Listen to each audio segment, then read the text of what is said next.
اس آخری دن میں آپ کا جو خطبہ تھا اس کا حاصل یہ ہے کہ آپ نے ارشاد فرمایا یا ایھا الناس، اے لوگو، قد اظلکم شہر عظیم،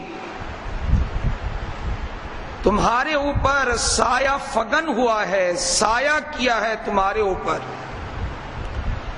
کس نے سایہ کیا ہے؟ ایک عظمت والے مہینے نے،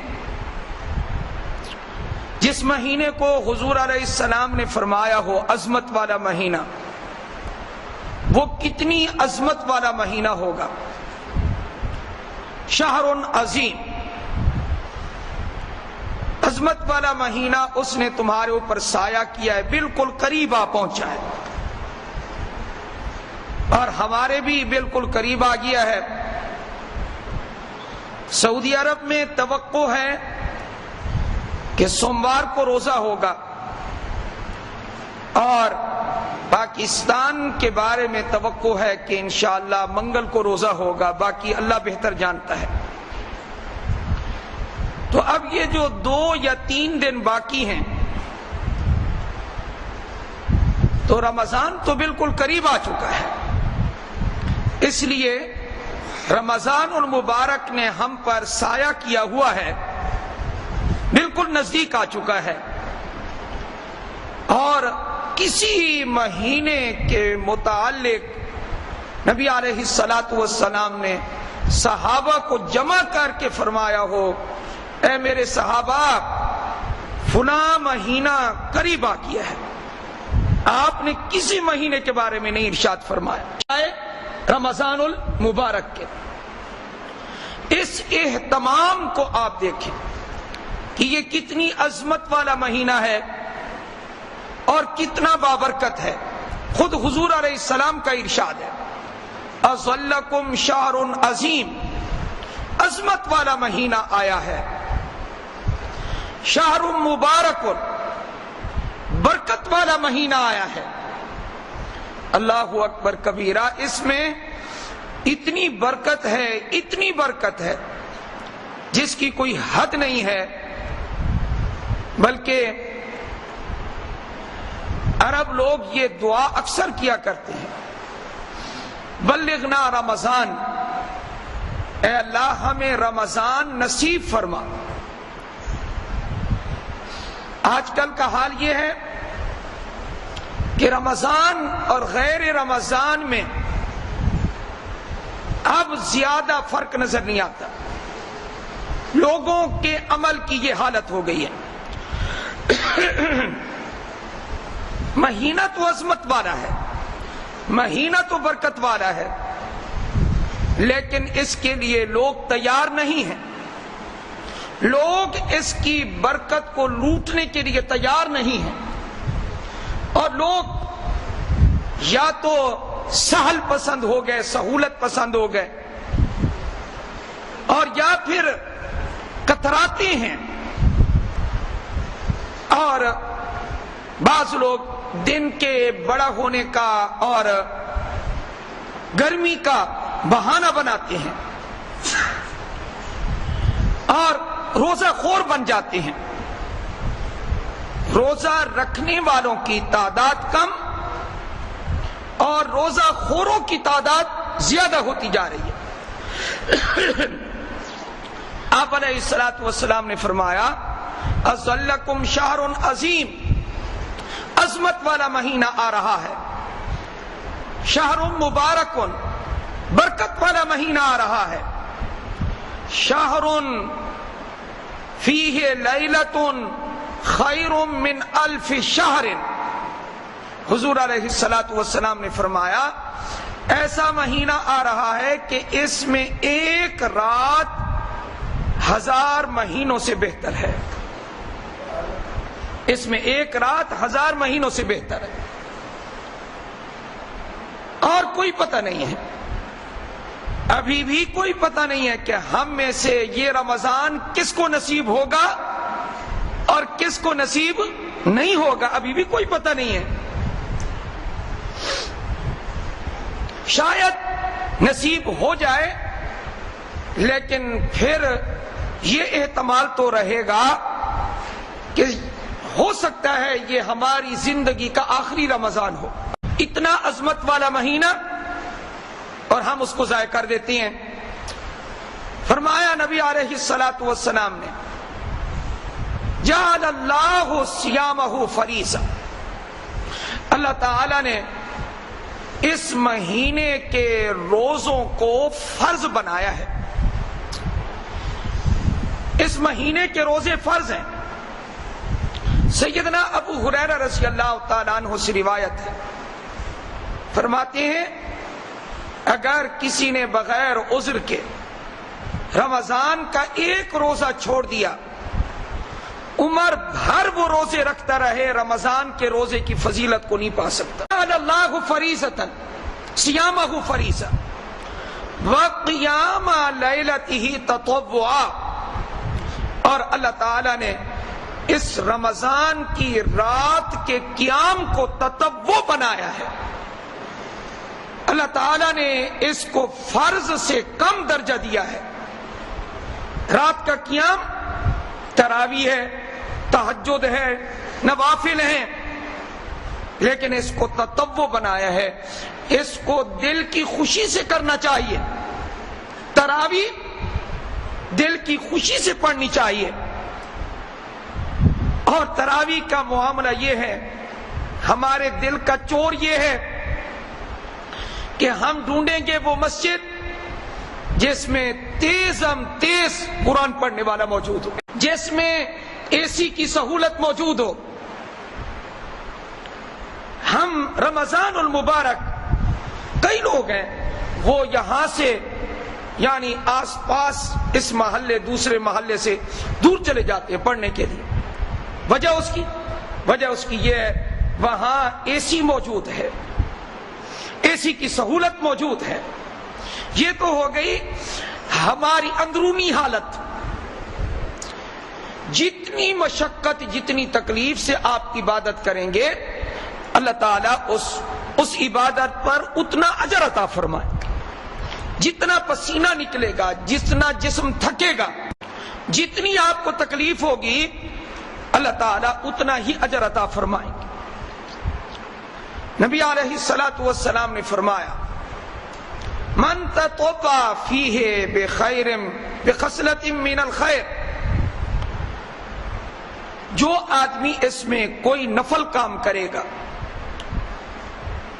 کانا کمن ادا فریضۃ فیما سواہ، اللہ تعالیٰ اس کو نفل کا اجر کتنا دیں گے؟ غیر رمضان میں جتنا اجر اللہ فرض کے اوپر دیتا ہے، فرض کے برابر دیتا ہے، اللہ رمضان میں نفل پر اتنا اجر عطا فرمائیں گے۔ نفل پڑھنے پر اتنا اجر اللہ دیں گے۔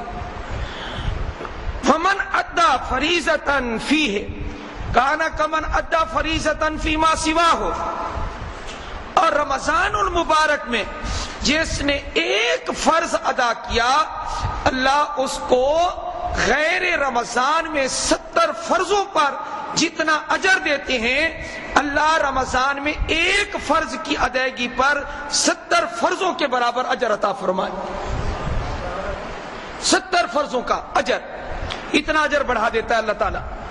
نفل فرض کے برابر اور ایک فرض 70 فرضوں کے برابر، چاہے نماز ہو، چاہے زکوٰۃ ہو، چاہے کوئی بھی آپ کام کریں، نفل کریں، فرض کریں، اجر بڑھ جاتا ہے۔ اس مہینے کے بارے میں نبی علیہ الصلوۃ والسلام نے مزید فرمایا شہر المواسات، یہ خیر خواہی کا مہینہ ہے، ایک دوسرے کے ساتھ غمخواری کا مہینہ ہے۔ خیر خواہی کرو، ناداروں کو تم راشن لے کر دو، کوئی تمہارے محلے میں غریب ہو، کوئی یتیم ہو، کوئی بیوہ ہو، کوئی نادار ہو، اس کا تعاون کرو، اس کی مدد کرو۔ شہر المواسات۔ مزید ارشاد فرمایا شہر الصبر والصبر ثوابہ الجنہ، یہ صبر کا مہینہ ہے. ظاہر ہے صبح سے شام تک آدمی بھوکا بھی ہے، پیاسا بھی ہے، گرمی بھی ہے، دن بھی لمبا ہے، صبر کا مہینہ ہے. اور ارشاد فرمایا وَالصَّبْرُ ثَوَابُهُ الْجَنَّةُ، اور صبر کا بدلہ جنت ہے. وَالصَّبْرُ ثَوَابُهُ الْجَنَّةُ وَمَنْ فَطَّرَ فِيهِ صَائِمًا، اس سے پہلے ارشاد فرمایا شَهْرٌ يُزَادُ فِيهِ رِزْقُ الْمُؤْمِنِ، یہ ایسا مہینہ ہے اس مہینے میں مومن کا رزق بڑھا دیا جاتا ہے. مومن کا رزق بڑھا دیا جاتا ہے. اس رزق میں دونوں چیزیں لکھی ہیں. شراح حدیث نے فرمایا آپ افطار کے وقت، سحر کے وقت دیکھیں اتنے کھانے آپ کے پاس جمع ہو جاتے ہیں روزانہ کہ غیر رمضان میں اتنے کھانے جمع نہیں ہوتے. نمبر 2، جو روحانیت اللہ تعالیٰ آپ کو رمضان میں نصیب کرتا ہے یہ کسی مہینے میں نصیب نہیں ہوتی، تو روحانی رزق بھی اللہ تعالیٰ بڑھا دیتے ہیں. وَمَنْ فَطَّرَ فِيهِ صَائِمًا، جو آدمی اس مہینے میں کسی کا روزہ افطار کرائے، اپنے فرض روزے بھی رکھے، یہ نہیں ہے کیا کہ روزے تو افطار کرائے اور خود روزہ خور بنا رہے، نہ. وَمَنْ فَطَّرَ فِيهِ صَائِمًا، جو آدمی روزہ افطار کرائے، کسی کا روزہ افطار کراتا ہے، آپ علیہ السلام نے فرمایا کانا مغفرۃ لذنوبہ وعتق رقبتہ من النار. 3 باتیں ارشاد فرمائی. جو روزہ افطار کرائے گا اس کے گناہ بخش دیے جائیں گے. یہ روزہ افطار کرانا بخشش کا. نمبر 2، اس کی گردن کو جہنم سے آزاد کیا جائے گا. نمبر 3، جتنا اجر روزے رکھنے کا اللہ تعالیٰ نے روزے رکھنے والے کو دینا ہے اس کے برابر اللہ افطار کرانے والے کو بھی عطا فرمائے. 3 باتیں ارشاد فرمائے. اپنا روزہ بھی رکھو فرض، دوسروں کا بھی افطار جتنا کرا سکتے ہو کراؤ. کم از کم کسی ایک دن تو کسی غریب کا روزہ افطار کرا دو. اس حدیث پر عمل ہو جائے گا. اور فرمایا کہ صحابہ نے پوچھا یہاں آ کر، جب آپ کا کلام یہاں پہنچا، خطبہ یہاں پہنچا، تو کہنے لگے اے اللہ کے رسول صلی اللہ علیہ وآلہ وسلم لیسا کلنا، ہم میں سے ہر بندہ تو نہیں پاتا یجد ما یفطر بہ الصائم، اتنی طاقت ہر بندے میں نہیں ہے کہ وہ بندوبست کرے اور دوسرے کا روزہ افطار کرائے. جو امیر ہیں وہ تو کرا سکتے ہیں، اور جو غریب ہیں وہ کیسے بندوبست کرے؟ جس کے پاس صرف اپنے کھانے کے لیے بھی پوری روٹی نہ ہو وہ دوسرے کا روزہ کیسے افطار کرائے گا؟ نبی اکرم صلی اللہ علیہ وآلہ وسلم نے اس سوال کے جواب میں کیا ارشاد فرمایا؟ آپ نے ارشاد فرمایا یاد رکھنا یہ جو میں نے افطار کا ثواب بیان کیا ہے یہ اللہ تعالیٰ عطا فرما دیں گے علی مسکت لبن او تمرت او شربت ماء. فرمایا کسی نے دودھ یا لسی کا ایک گھونٹ بھی کسی کو دے دیا، کھجور کا ایک دانہ بھی کسی کو دے دیا، پانی کا ایک گھونٹ بھی کسی کو دے دیا، روزہ افطار کرا دیا، اللہ ایک گھونٹ پر بھی اس کو یہ اجر عطا فرما دیں گے. یہ اجر اس کو بھی عطا. ضروری نہیں ہے کہ آپ پورا طبق بھیجیں، جی پوری ایک ڈش بھیجیں کسی کے پاس اور اس میں طرح طرح کے کھانے رکھے ہوں، ایک گھونٹ پر بھی اجر و ثواب اللہ تعالیٰ عطا فرما دیں گے. ہاں جو پیٹ بھر کے کسی کو کھانا دے گا اور روزہ افطار کرائے اس کا اجر، اس کے اجر کے کیا کہنے. نبی اکرم صلی اللہ علیہ وآلہ وسلم نے فرمایا ومن اشبع صائما، جس نے روزے دار کا پیٹ بھر دیا، جتنی اس کو چاہت ہے اتنا اس نے کھانا کھا لیا، آپ نے اتنا کھانا اس کو دے دیا. فرمایا ومن اشبع صائما، جس نے کسی روزے دار کا پیٹ بھر دیا اور سیر ہو کے اس نے کھا لیا، کیا اجر ارشاد فرمایا سقاہ اللہ من حوضی لا یظمأ حتی یدخل الجنہ، او کما قال صلی اللہ علیہ وآلہ وسلم، جس شخص نے پیٹ بھر کے کھانا دے دیا روزے دار کو، اللہ قیامت کے دن اس کو میرے حوض کوثر سے پانی پلائے گا، حوض کوثر سے۔ وہ آدمی پھر پیاسا نہیں ہوگا یہاں تک کہ وہ جنت میں داخل ہو جائے گا، جنت میں داخل ہونے تک اس کو پیاس نہیں لگا۔ ایک چیز حدیث کے آخر میں ارشاد فرما دی نبی اکرم صلی اللہ علیہ وآلہ وسلم نے، اولہ رحمہ وَأَوْسَطُهُ مَغْفِرَةٌ وَآخِرُهُ عِتْقٌ مِّنَ النَّارِ۔ یہ مہینہ ایسا آ رہا ہے، اس کا پہلا عشرہ رحمت ہے، اس کا دوسرا عشرہ مغفرت ہے، اس کا تیسرا عشرہ جہنم سے آزادی کا ہے۔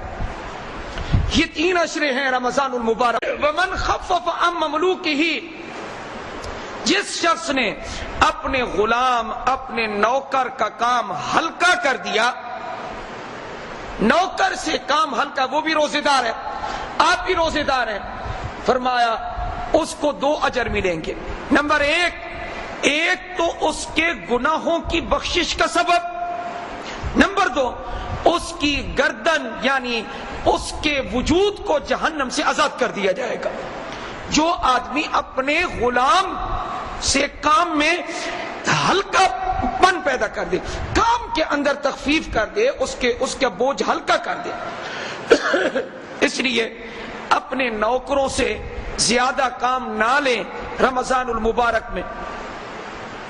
یہ روزہ خور نہ بنائیں ان کو، لیکن وہ تب ہی روزہ خور نہیں بنیں گے جب آپ جو مالک ہیں آپ خود روزہ رکھیں گے تو وہ روزہ رکھیں گے، ورنہ وہ بھی روزہ خور بن جائے گا۔ لیکن اگر وہ روزہ دار ہے اور اس کو ترغیب دے کہ یہ فرض روزہ ہے رمضان کا، رمضان کے فرض روزے نہ چھوڑے، کوئی مسلمان نہ چھوڑے، سب رکھے۔ بلکہ ہمارے ہاں ایک بابا جی آتے ہیں نماز پڑھنے کے لیے، 80 سال سے زائد ان کی عمر ہے، اکثر صبح کی نماز میں آتے ہیں، اور ایک دن مجھے کہنے لگے کہ اس سال گرمی بہت ہے اور میں کمزور ہو گیا ہوں، روزے نہیں رکھ سکتا۔ دوسرے دن جب آئے ہوا چل پڑی تو کہنے لگے اب موسم ٹھنڈا ہو گیا ہے، 80 سال کے بابا جی بوڑھے کہتے ہیں کہ میں رمضان میں روزے رکھوں گا۔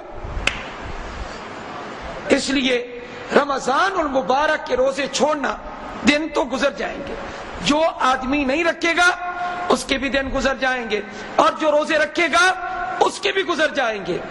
لیکن ایک بات میں آپ کو بتا دوں، روزے کے بارے میں یہ کبھی نہ سوچنا کہ روزہ انسان کو بیمار کرتا ہے یا روزہ کمزور کرتا ہے، بلکہ نبی علیہ الصلوۃ والسلام کی ایک حدیث ہے صوموا تصحوا، روزہ رکھ کر صحت مند بن جاؤ۔ روزہ ہمیں صحت مند بنانے کے لیے ہے، نہ کہ ہمارے وجود کو بیمار کرنے کے لیے۔